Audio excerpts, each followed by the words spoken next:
একদিকে মধ্যপ্রাচ্যে যুদ্ধ পরিস্থিতির জেরে গোটা দেশ জুড়ে সিলিন্ডারের সংকট তৈরি হয়েছিল একটা সময়, যদিও পরিস্থিতি এখন কিছুটা স্বাভাবিক রয়েছে। কিন্তু এই জটিল পরিস্থিতির মধ্যেই এবার মজুতকৃত প্রচুর পরিমাণে গ্যাস সিলিন্ডার উদ্ধার হয়েছে ধর্মনগর থেকে। জানা গেছে যে মজুতকৃত 60টি রান্নার গ্যাস সিলিন্ডার উদ্ধার ধর্মনগর থানা এলাকার একাধিক স্থান থেকে। মহকুমা তীব্র চাঞ্চল্য, তদন্তে রয়েছে খাদ্য দফতর এবং পুলিশ। একদিকে যখন মধ্যপ্রাচ্যে যুদ্ধের জেরে গ্যাস সিলিন্ডারের হাহাকার, ঠিক অন্যদিকে মজুত করে রাখা হয়েছিল 60টি সিলিন্ডার, রান্নার সিলিন্ডার মজুত করে রাখা হয়েছে। তবে অভিযোগ রয়েছে যে দীর্ঘদিনের গ্যাস সিলিন্ডার চুরির অভিযোগ উঠে আসছিল, আর এই গ্যাস সিলিন্ডারগুলি সম্পূর্ণ চুরি করে আনা হয়েছে এমনটাও কিন্তু অভিযোগ উঠে আসছে। তবে এবার তদন্তে পুলিশ নেমেছে। শহরের বিভিন্ন প্রান্তে ঝটিকা অভিযান চালিয়ে উদ্ধার হয়েছে এই বিপুল পরিমাণে অবৈধ সিলিন্ডার। এই ঘটনায় শহর জুড়ে ব্যাপক চাঞ্চল্য। ধর্মনগর থানা এলাকায় বেশ কিছুদিন ধরেই একের পর এক গ্যাস সিলিন্ডার চুরির খবর আসছিল। তবে সাধারণ মানুষের অভিযোগের ভিত্তিতেই নড়েচড়ে বসে প্রশাসন। গোপন খবরের ভিত্তিতেই গতকাল ধর্মনগর থানার পুলিশ শহরের বেশ কিছু জায়গায় চিরুনি তল্লাশি চালায়। আর অভিযান চলাকালীন দুটি পৃথক বাড়ি থেকে অবৈধভাবে মজুত করে রাখা মোট 60টি গ্যাস সিলিন্ডার উদ্ধার করে পুলিশ। প্রথমে ধর্মনগর পূর্ব বাজার ত্রিপুরেশ্বরী গ্যাসের সামনে আজম খানের দোকান থেকে তল্লাশি চালিয়ে মোট 18টি সিলিন্ডার উদ্ধার করা হয়। পরবর্তী সময়ে ধর্মনগর রাধাপুর মধুবাড়ি লিংক রোড এলাকায় অর্জুন পালের বাড়িতে তল্লাশি চালিয়ে 27টি গ্যাস সিলিন্ডার উদ্ধার করা হয়। পাশাপাশি রাগনা এলাকায় সালমা বেগমের বাড়ি থেকে 15টি, মোট 60টি গ্যাস সিলিন্ডার এখনো পর্যন্ত উদ্ধার করতে সক্ষম হয়েছে পুলিশ। এ বিষয়ে ধর্মনগর থানার ওসি মিনা দেববর্মা কি জানাচ্ছেন শোনাবো। আমরা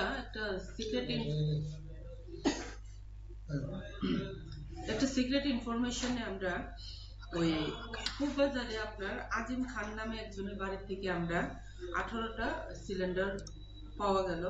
তারপর মধুবাড়ি লিংক রোড থেকে টুটন পাল নামে ওনার বাড়ি থেকে 27টা, আর সালমা বেগম ওনার থেকে রাগনার ওনার কাছ থেকে আমরা 15টা সিলিন্ডার, টোটাল 60টা সিলিন্ডার আমরা পাওয়া গেছে। এর মধ্যে 26টা আপনার ফুল সিলিন্ডার ভরা, আর বাকি 34টা আপনার খালি।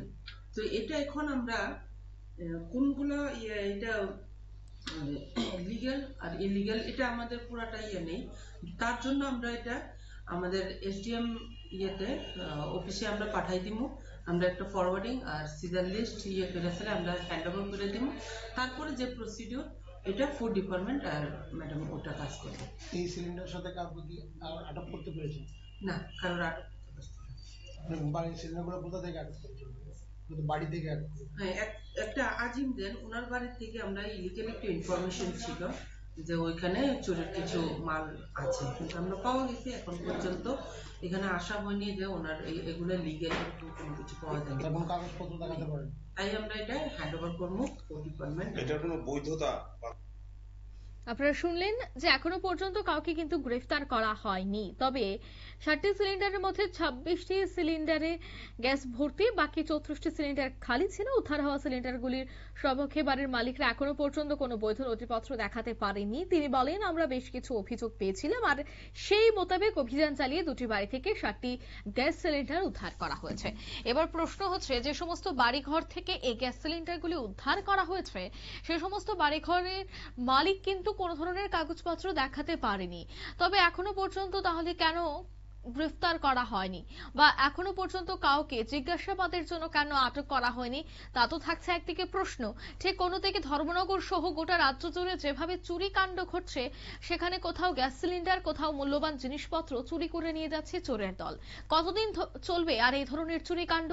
চোরের দল অভিনব কায়দা ব্যবহার করে এভাবে চুরির কাণ্ড সংগঠিত করছে, কিন্তু পুলিশ যদি তার সঠিক তদন্ত শুরু করে বা অভিযান শুরু করে, তবে এই ধরনের পর্দাফাশ করা কিন্তু কিন্তু পুলিশের পক্ষে মোটেও কঠিন ব্যাপার নয়, কারণ পুলিশের কাছে রয়েছে গোয়েন্দা দপ্তর।